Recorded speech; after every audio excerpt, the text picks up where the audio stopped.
All right, guys, I want to welcome everybody. It's another Wednesday night conversations with Cougars. I hope everybody's having a good evening tonight and all is well and safe in your world. And we're just making it through the winter time.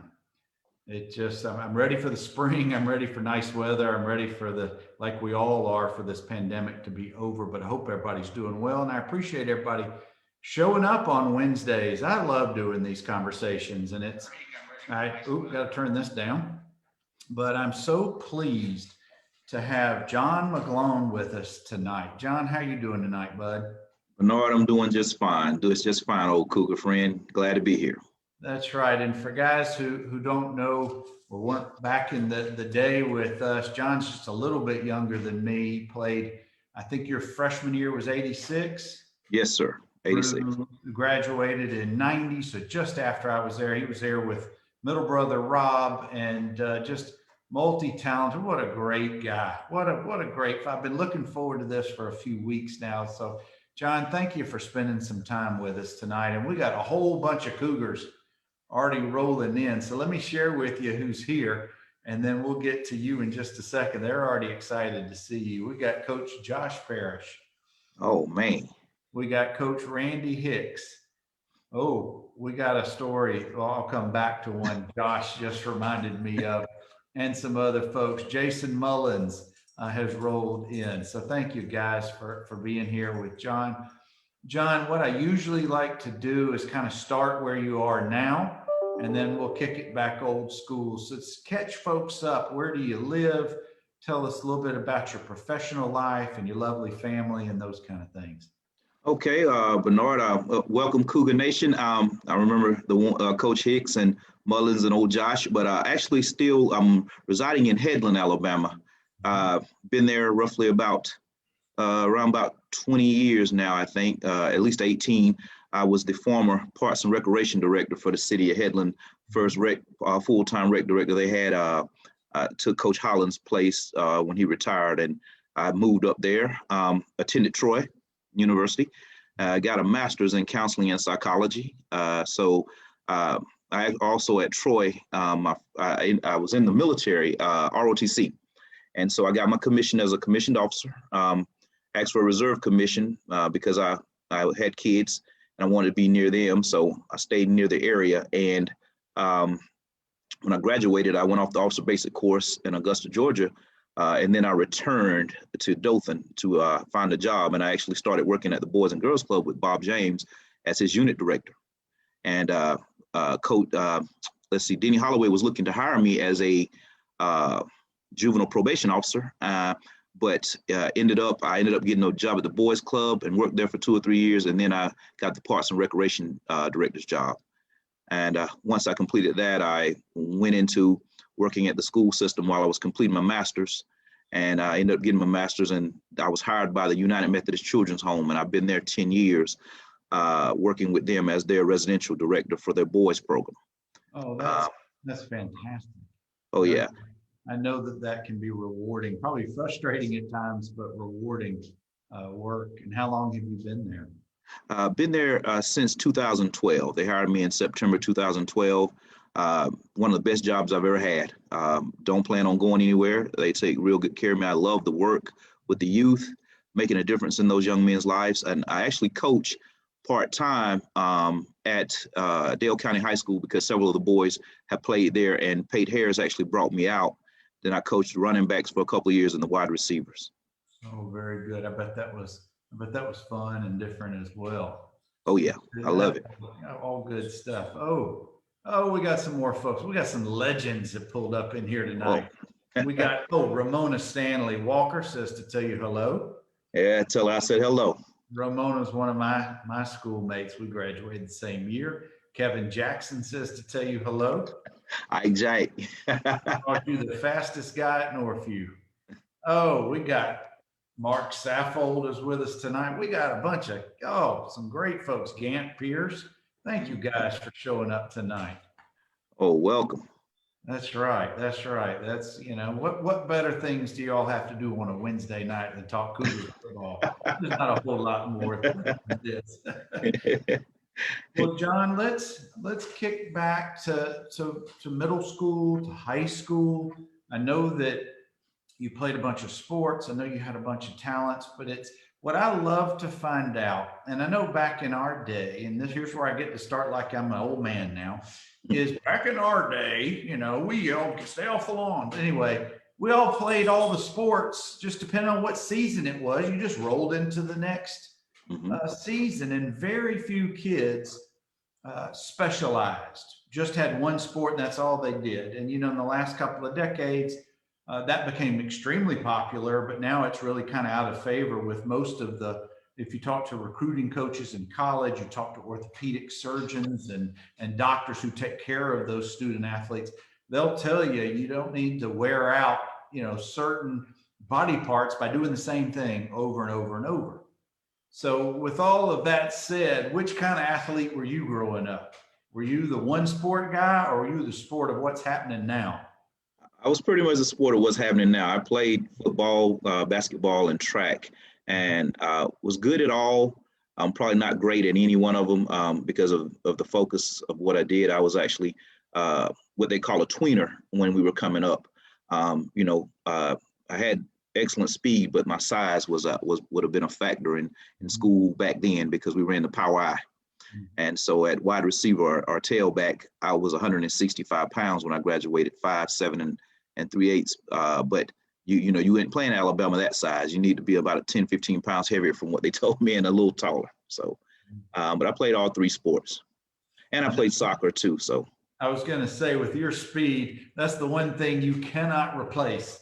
Is just pure speed, and I know you were blessed with it. But speaking of blessed, we got some other folks who've rolled in here. One of my growing up mates and a guy now, Tim Bright, has rolled in here. Good to see you, Tim. Oh yeah. And one of the true Northview legends on and off the field. She was probably the number one supporter of the programs. I'm going to let you guess who it is. Your mother. Oh, well, very good. Great guess. But even more so than my mom, Shirley C. says to tell you. Oh, tell her I said, hey. All right.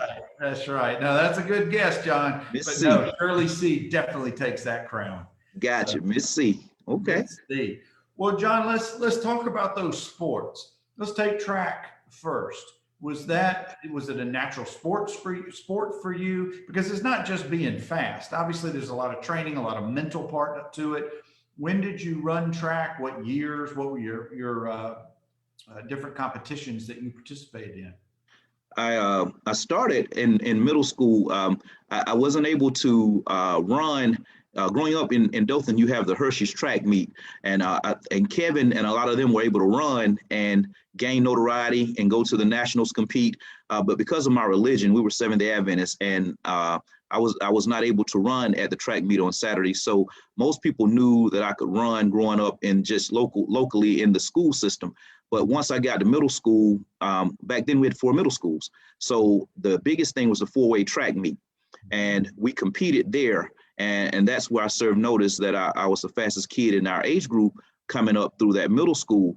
And from there, Coach Griffin came to see me. And Floyd Griffin was my first actual track coach. And it was a little different because Coach Creel had us in middle school. But Coach Griffin actually, Northview had a prominent track program back then. Ramona and a lot of them ran. Her brother Harry, David Hogan, and a lot of those I look up to, and Isaac Salter, they were track stars there. And so the program was really blossoming when I came in as a freshman. So I had to earn my stripes.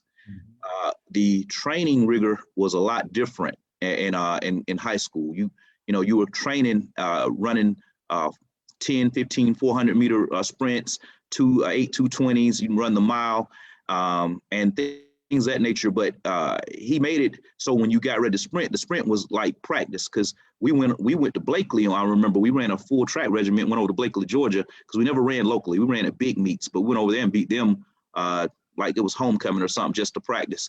So track was my natural sport. I was gifted with what they call world-class speed in my age group. 9th grade year at Northview, as a freshman, Coach Andrews was our coach. They clocked me at 4.49 or 4.48 on that field. It was handheld.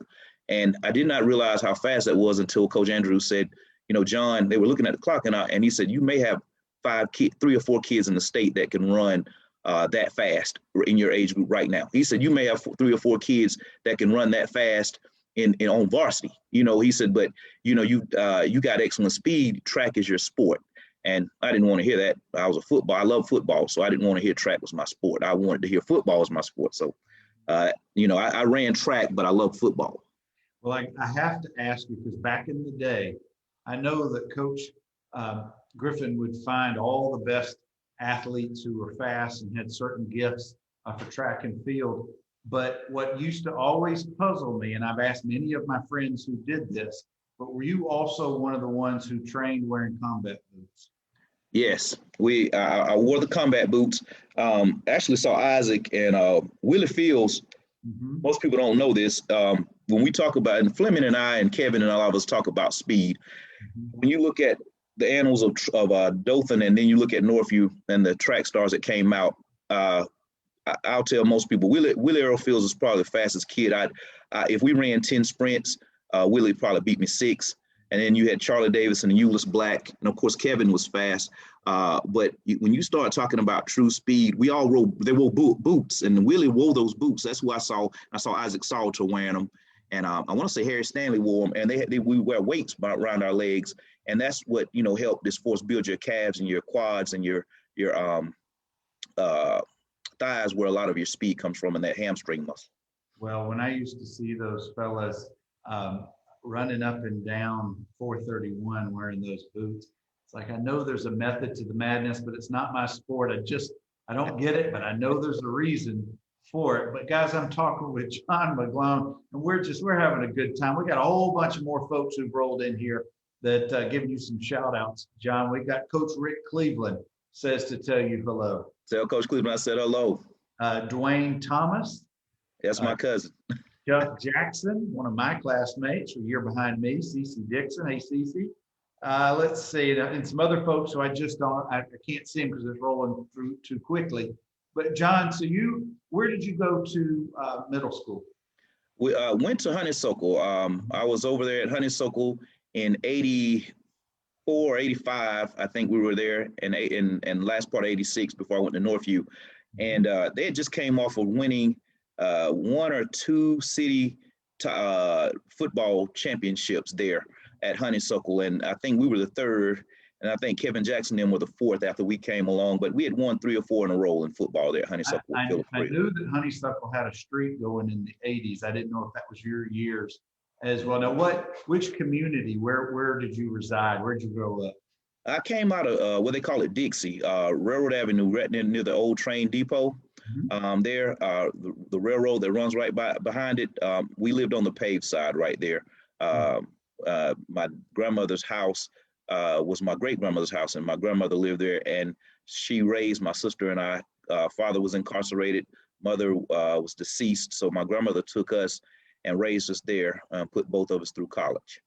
Wow. Well, I know that you had a special bond with your grandmother now. Is the house still there? Oh, yes. My sister lives in it. Grandmother passed away at 93 last January, and we buried her, and she had a good, long, strong life. And so we still have the home, my sister and I. I'm sure there's a lot of good memories in that home. Speaking of good memories, one of my teammates and a fellow who you may have been familiar with when you were in Headland, Coach Mike Henry, has joined us, and Brandon Brown has just joined us. So thank you, guys. John, let me ask you, did you always know from where you were zoned, where you were growing up, were you coming to Northview? Was there any doubt, or was there an issue if you were going to go to Dothan or go to Northview? No, actually, the line was right there at the railroad. Right, you walk out the house at about 50 feet or 60 feet up. That was the line. Those people across the track went to Dothan, and the track was a dividing line, and we went to Northview. That's why I was asking, because I figured you were right close. Mm-hmm.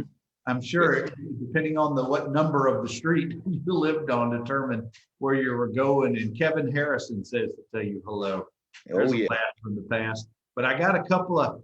I can't, there's too many stories, John. We're going to be all over the place because you got a lot of fans out here. But Coach Josh Parrish says, make sure you tell the story about about tearing your Achilles as an old man trying to keep up with Josh in flag football. I knew you were setting me up, Josh. Tell us that story, John, or we can move on to the next one. No, I'll tell you. Josh and his brother Hunter were little kids when I was in high school. They were probably like 9 or 10, and they would throw the balls with us on the sideline and tag along with me and Willie and some of us and Kevin. And I called myself Josh taught me, him and Hunter taught me into coming out in that flag football men's league. And it was a couple of years ago. I was like 38 and I'm 49. I'll be 50 on the 15th. And I asked, my wife was like, John, you're going to get hurt. And I was like, nah, I'm still in shape. And they said, John, come on out and play with us. So I came out. And I remember this older referee saying, John, you used to do this stuff, but you might get yourself hurt. I said, nah, I stretch real good. And I caught a nice 20 or 25-yard touchdown or something the play before. And I called myself going to sprint off the line and outrun these young guys, and these guys could run. And I messed around and snapped my Achilles in half. I heard they said they could hear it from across the field. I thought I actually had just broke my knee. I didn't know. I was afraid to look down, and as I tried to run, I looked down and saw my Achilles heel dangling, and I had to have surgery a day or two later. It's a grueling 9-10 month process and career-ending injury. How old were you when this happened? I was about 38. Well, it sucks getting older, doesn't it? Oh yeah, oh yeah.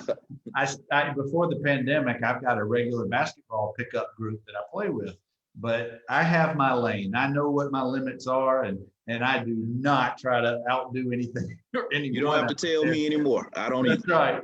That's right. Well, Kevin Jackson says for you to tell a story about the Alabama offensive coordinator.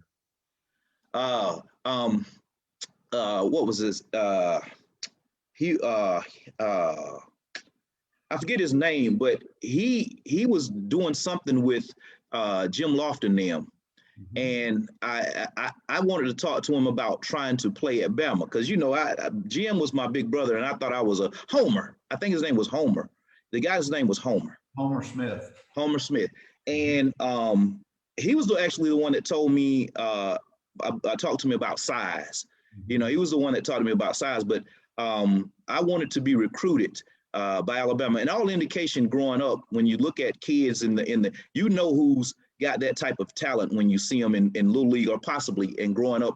But one thing you don't factor in is size and power. Now you can see speed, but you don't factor that in. And Kevin I always tell people, Kevin was, when we looked at the boys club, Kevin was the one that had the size, speed, and everything, one of the best corners to ever play Alabama. But he was the one that told me he just told me, he said, you're probably not big enough, son, to play at Alabama when your size, but as a kid, you don't understand what he's talking about.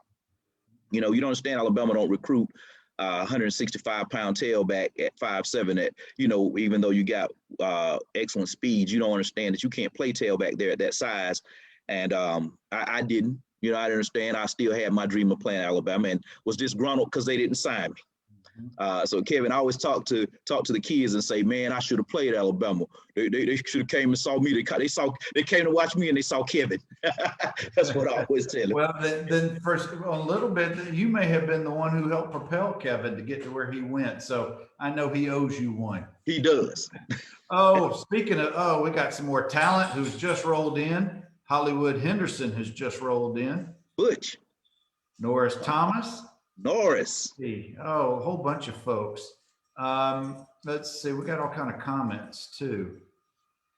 All right, we'll get back to some of those in just a few minutes. But I know, one of the things that we talk about so often, John, is most of the guests kind of tell their journey. They tell their story. And I know that along the way, you had some decisions you had to make in college and that time period. And I want you to kind of share a little bit of your journey, because I think it's just so important that we learn from each other, that we share what we want to share with each other, because it's just all part of the oral history here. And that's what makes doing these discussions, having these conversations on Wednesday night just so meaningful for me. Here, and to focus on track and football. And so I focused on those. I had a couple of track offers graduating from high school. But I really didn't want to run track. I wanted to play football. And I tell you, the only college that came to sign me my year was there was a coach named Coach Fanoka. We had went to West Alabama. I rode up there with some friends. It was Livingston. It's West Alabama now. And they were doing, I was just going, and they were doing an all call where they were looking for talent. And I brought my cleats that day, and they were what they would do is tie me in the 40. And so out of all it was like maybe been 100 kids there, and Larry Donald and Chris Wilkerson went. They asked me, they said, John, won't you run the 40? So I got out the car, stretch, ran the 40. That was the day I turned in that 4.39 on a handheld there. And so they walked over and offered me a scholarship. And I said I had to talk to my grandmother and some people. And so I went back home, and a coach that was a position coach, his name was Fanoka. He left there and went to Iowa Wesleyan. It was Iowa Wesleyan. And he later got on with the University of Iowa. He called me up. He knew I hadn't signed, and they offered me sight unseen off of his word a scholarship to go to Iowa Wesleyan. So I came home and talked to Coach Parrish about it. And he was receptive, but he was like, John, they probably should have came to me, as a coach, and did it the right way. He says, I don't know about that. And you going way up north, and you get up there and you don't have any financial aid, or you don't have the money to stay. And then he said, then what are you going to do? So Terrence Gibson, Rat Man, he said, John, take the scholarship, because he was at Cincinnati. And I was like, I don't know. I had a grandmother, and my sister was here. And so Jim Lofton, who was my big brother, and Marion took me to Troy. And Marion walked me around. She called up, and Jack Hawkins and her, it was his first year there. He walked me around, and I actually went to Troy. And so once I got to Troy, there was a Coach Robinson who knew Coach Griffin. I'm a Kappa, so they were frat brothers, but at the time I wasn't. And I had talked to a lot of the young guys. I played intramural spring football there, fall football at Troy. It's real big, intramural. A lot of the former football players play ball there. And they saw me playing on the football field. Kevin Kraselsky, and he was a Sigma Chi, and some of them, he would tell them, he said, John can actually play at Troy. So Robinson said, if you got that kind of mouth, put your money where your mouth is. And I told them, I said, I was real arrogant. So I said, look, I'll come out there and take two of your defensive backs position. You have to split their scholarship to make mine. And I went out there as a receiver, and Mike Turk was my position coach, Coach Turk. Yeah, and I had to work on the weekends. I'll tell you the story. I had to work on the weekends, and I worked at the medical center 32 hours because I had to support myself. So I would drill, and then 3 weekends I would work 32 hours on the weekend. I come home Friday, work 4 to 8, 6 in the morning on Saturday, 6 to 8 at night, and 6 to 8 at Sunday, and drive back to Troy through the week. And so I did that for 3 years. And the football, they had you would move up the depth chart on the weekend, Saturday. That's when you scrimmaged. I didn't make but one scrimmage. And the last thing you do is a T-Day game. And so there was a kid from Tracy Cantaloupe played with him. His name was Dean Peavy. Dean was the quarterback at Lee, but he played cornerback at Arkansas. Dean is probably the last Caucasian male to play cornerback in the SEC. If you notice, it's not very diverse. You know what I'm saying? And so Dean started corner at Arkansas. And Dean played the other receiver. He transferred there. He was on the team with me, the scout team. And Dean caught a touchdown. I think I caught 2 in that T-Day game. And I never played again. But out of all the people there, Mike Turk offered me a scholarship.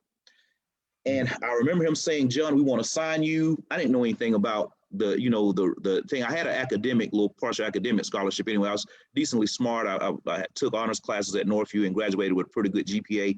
And so I said to him, I have a military obligation because I had already committed to go to the military, do what they call split option training. I went to basic the summer before I went to Troy, and then I went to AIT the next summer. And so I said, I won't be back for a year.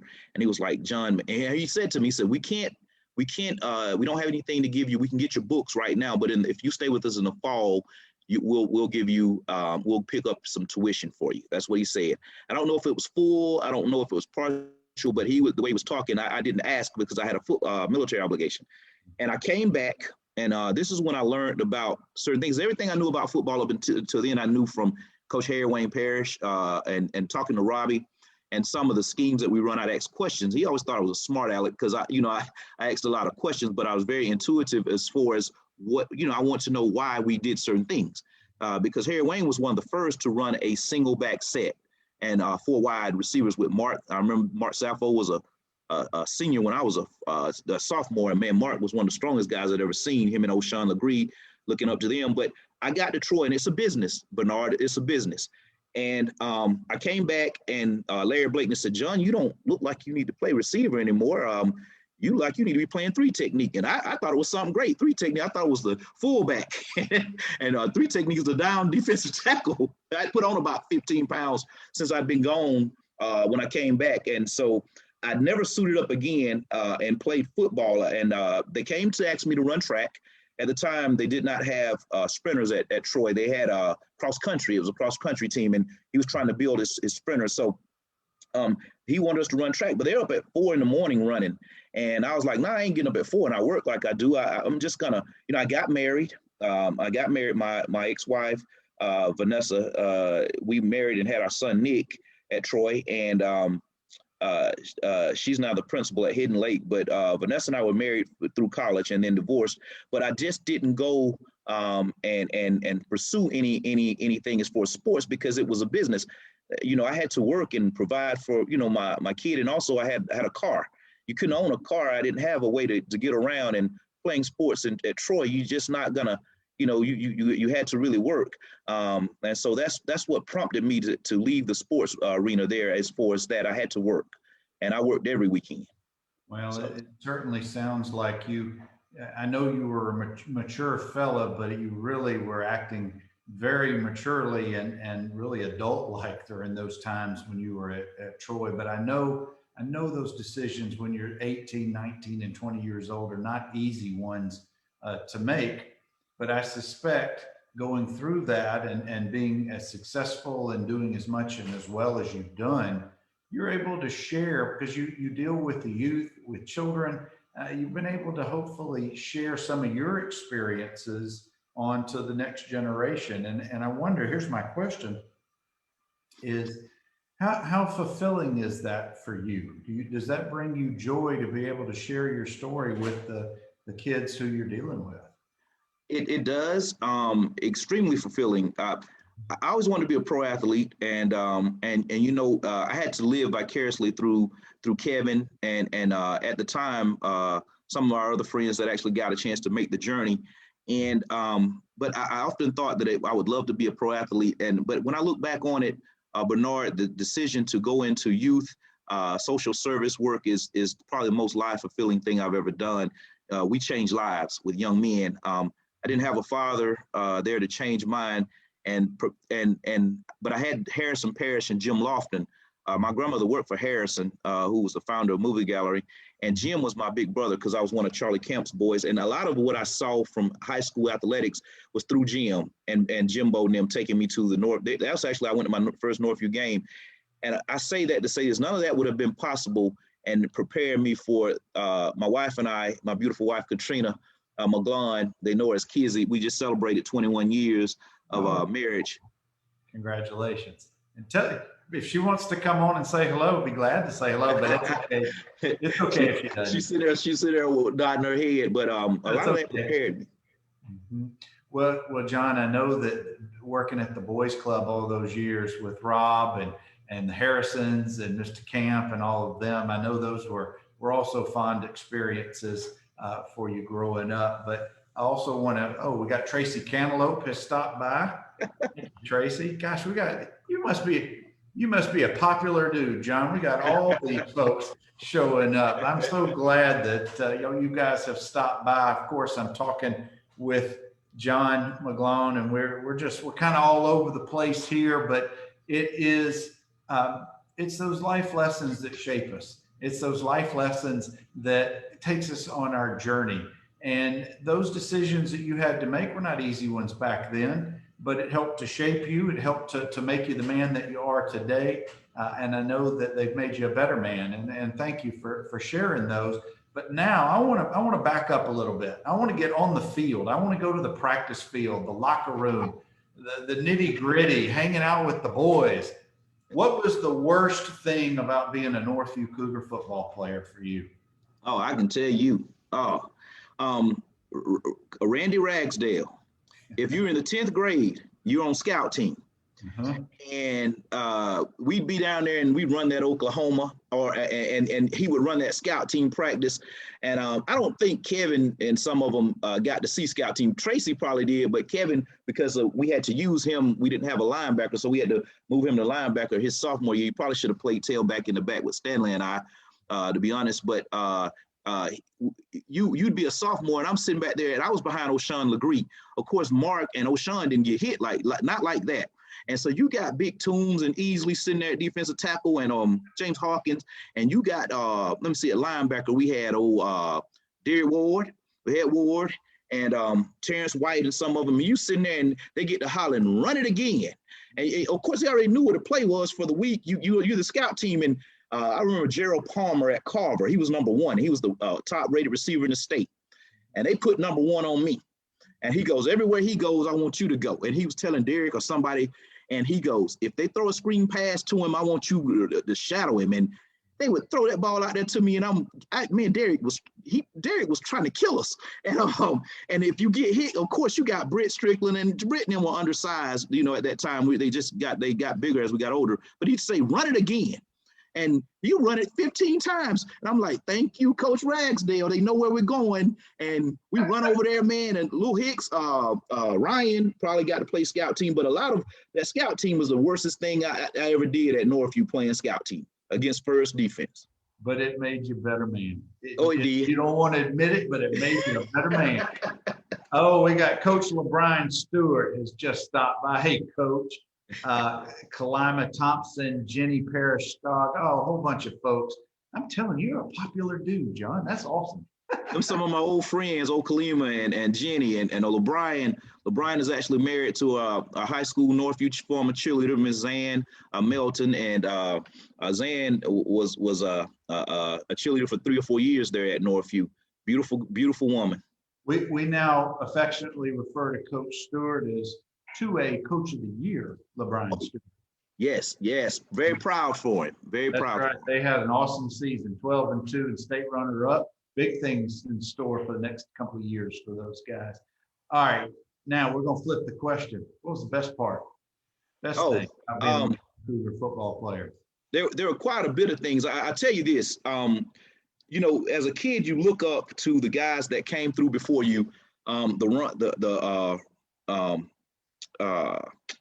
Dickie Lillard's, Larry Roberts, and see, I got to see some things with Larry and Lawrence being a family member. Larry pretty much babysitted me a lot, and we were at the same church, so we were raised as family. His mother and his brothers would keep me, but I got a chance to see a lot of things. One of the biggest thing was when I got up to varsity. I look forward to it. When I got there, most people don't remember this. We used to go out and eat steak before the game. And we would go out and eat. And when you're a sophomore and you don't get to play, because Coach Parrish didn't play sophomores a lot. You'd wait your turn. He was very big on waiting your turn. And so I didn't get the chance to play other than kickoff and kickoff return. And so we had to look forward to all that pounding. I had to look forward to eating on Friday night and going to the movies. And so one of the biggest things I enjoyed was eating at Western Sizzling or the Steakhouse and going to that movie. That was one of the biggest things I enjoyed. And when you say on the field, playing in front of 10,000 people my senior year, and when you say, I know you said it might have been 6. I teach psychology at Wallace, so I know how memory works, and memory is faulty. But it was 10,000 plus that night. It's one of the largest crowds they ever had in the stadium when we played Fleming over there in that 4 overtime. That was probably the best on the field thing I'd ever experienced, playing in front of that many people. Well, that's one of the games I wanted to ask you about. Take us to that game that night. We came into the game. I want to say we were 7 and. Because we finished up 7-3. We hadn't been to the state playoffs in about 2 or 3 years. Y'all had came off an 85 state championship, and Northview averaged the state championship every 4 years. So we were rebuilding, and we were supposed to be on that championship run around. It would have been Robert's senior year or my senior year, the 90. But we came in. Dothan High, I think, was they were touted as the favorites because they had a 1 game better record than us. We were evenly matched. If you went through tailback tailback over there. I had moved to flanker by then to make room for Stanley Owens in the backfield. And so, and then by then after I went to flanker, they moved me to corner. They said they need a little bit more speed, but they moved me to cornerback. And what had happened was, if you went through person-to-person personnel, Mac Neely, we were nemesis in middle school growing up, and we were on the same Peavy team. But Ray was a Division I tailback. So if you went position to position, we stacked up real evenly. We had a Division I receiver, Charlie Davison. James Johnson was actually on the sideline. He played for the Miami Dolphins and at Mississippi State. You had Stanley Owens in the backfield at the time with Chris Donnell and Cantaloupe, a Division I Arkansas player. You had Jackson over there.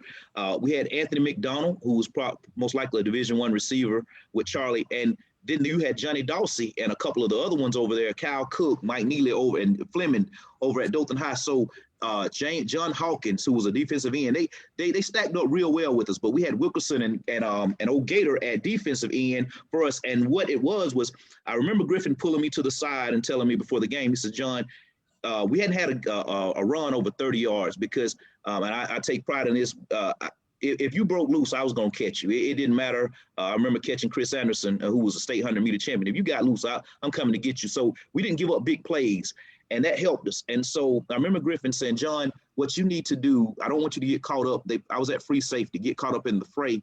We're going to move you from corner to free safety because I played back and forth. And if anybody breaks loose, you have to go get them because this could turn into a track meet because Dothan was loaded with speed.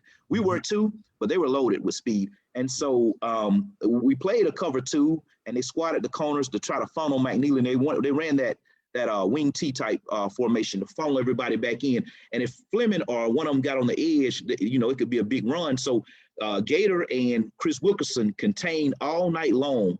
And I want to say we ended the game either 7-7 or 14-14 at the final regulation. And we went into 4 overtimes. So one of the best high school games I've been a part of, and they said it played in this part of the state until I actually saw Jameris Henderson them played a couple of years ago in Dale County. I thought it was the best game I'd been in, but we ended up winning.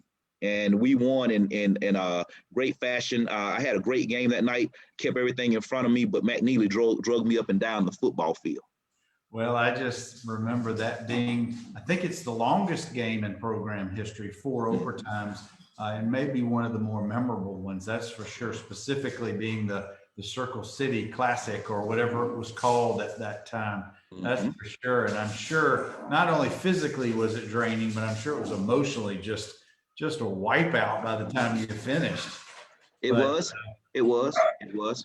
physically draining. Oh, and those games always are. They really are. But it's, when Dothan High and Northview got together, it was just the last one to the stadium, turn the lights out in the town, and everybody shows up. And most of the years it was a close game. Some of them not so close, but most of those games back then were very close games. Because you're right, there was so much talent athletically on both sides of the field. But John, we've got a few more minutes, and I appreciate you sharing some of your memories and your stories. I want to ask you, what was it like showing up for you at school on a Thursday or a Friday, knowing that we'd have a pep rally that day and you got to wear your jersey? What was it like around there at school for you? Very festive atmosphere. We were, we prepared well, so we knew going into the game on that Friday we were going to be well prepared from what the coaches had already set forth for us. But for me, it was very exciting. I got a chance to wear, like you said, wear your jersey. You're an athlete, a student athlete at Northview meant that you were very popular. All the young ladies looked up to you, and the young men coming up wanted to be you. Me being a standout, everybody pretty much knew who I was walking around, but I'd say the pep rallies were extremely exciting. Class of 90 was one of the most rowdiest classes to come through Northview. We're the reason why they moved those lockers out the middle of the floor. Is that right? Yeah. We're the reason why those lockers on the Devane, Turner, and I, and some of the rest of us throwing eggs and trash cans across them lockers. Phil Hardy felt that it was imperative he get those lockers out the middle of that floor. But I didn't know that. Yeah, that was us. Yeah, we throwing trash cans and eggs and everything that we could throw across those wall lockers. And they were moved to the side, and that's why you got the big commons area. And well, so, John, I was going to share with you. You can probably hear my dogs have decided they've got energy, so they're fighting in the other room. When I was, I think, a freshman or a sophomore, somebody put one of those little cherry bombs in a locker and blew it up in between classes. Could you imagine something like that going on today at a school? I mean, it's a whole different world. Yeah, whole different world. But I'm sure those guys got in trouble and you just went on. They probably got detention for a day or two. But now it'd be on the news, you'd be arrested, crazy stuff. But anyway, I didn't know it was your class that, that caused all the lockers to get moved. But go back to your story, talking about wearing your jersey and being in. You got a chance to sit down there at the end of the floor, and I remember as a sophomore, I had 2 years under Dr. James A. Smith, who's probably the best principal to ever come through there. I don't take anything from anyone else, but James A. was he had those famous words: "Don't meet me there, beat me there." He'd say, "I want to see your smiling face in your usual places," and people would go wild when he would say that. The cheerleaders would go crazy, and one of the things I do remember is that the seniors would sit, I want to say to the right there, because as a freshman, you're up in the stands upstairs and you move down. And I remember us winning the Spirit Stick as freshmen. It had never been done. We won the Spirit Stick as a freshman class there. We were so rowdy, and then as we got older, they would just they make those little ribbons that go on the Spirit Stick when you would win it, and we won it several times. But just having your name called out, walking down in the middle of the gym, and being a team captain, and people cheering the student body, that was one of the most exciting things for me. I enjoyed it very much. Those are great memories, aren't they? It's something that you never forget those kind of things. And John, we've got just a couple more minutes, and gosh, I'm really enjoying our conversation and reliving some of your favorite memories. What was it that was special about playing at Ripview Stadium for you?